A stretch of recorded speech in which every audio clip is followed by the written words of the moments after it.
Emiten perbankan telah melaporkan kinerja keuangannya hingga kuartal pertama 2025. Termasuk beberapa emiten perbankan buku keempat, seperti PT Bank Sentral Asia Tbk, PT Bank Negara Indonesia Tbk, PT Bank Mandiri Tbk, dan PT Bank Rakyat Indonesia Tbk. Dari 4 perbankan jumbo, Bank BCA berhasil meraup laba tertinggi di kuartal pertama 2025. Bank swasta terbesar ini mencatatkan laba bersih perusahaan dan entitas anak usahanya naik 9,8%, yakni mencapai Rp14,1 triliun sepanjang kuartal pertama 2025. Pertumbuhan laba bersih BCA ini seiring dengan pertumbuhan total kredit yang mencapai 12,6% secara tahunan menjadi Rp941 triliun. Pertumbuhan kredit ditopang ekspansi pembiayaan di berbagai sektor disertai pertumbuhan pendanaan berkelanjutan. Bank BRI berada di urutan kedua bank dengan laba tertinggi, yakni Rp13,8 triliun. Berbeda dengan BCA, laba BRI dilaporkan turun 13,63% dibandingkan periode yang sama tahun lalu yang sebesar Rp15,88 triliun.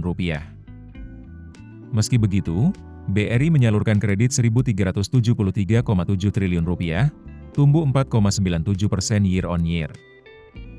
Penghimpunan dana pihak ketiga atau DPK naik 0,4% menjadi Rp1.421,6 triliun dan dana murah alias kasa tumbuh 7,1% menjadi Rp934,9 triliun. Peringkat ketiga bank dengan laba terbesar ditempati Bank Mandiri yang mencetak laba sebesar Rp13,20 triliun sepanjang kuartal pertama 2025. Perolehan laba itu naik 3,89% secara tahunan dari sebelumnya Rp12,70 triliun.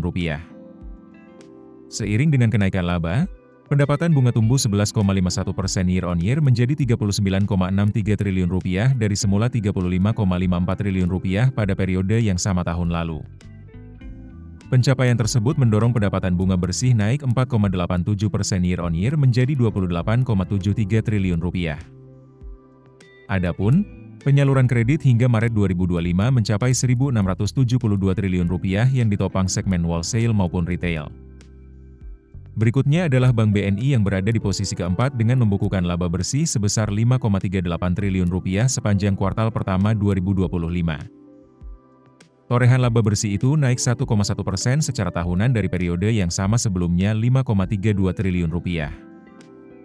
Sejalan dengan pertumbuhan laba, BNI mencatat pertumbuhan kredit dan tabungan masing-masing sebesar 10,1% dan 10,2% secara tahunan pada kuartal pertama 2025. Adapun total penyaluran kredit per Maret 2025 mencapai Rp765,47 triliun yang ditopang segmen korporasi. Secara rinci, pembiayaan ke sektor swasta dan institusi naik 17% menjadi Rp317,1 triliun, sementara kredit ke badan usaha milik negara meningkat 13,3% menjadi Rp116,3 triliun.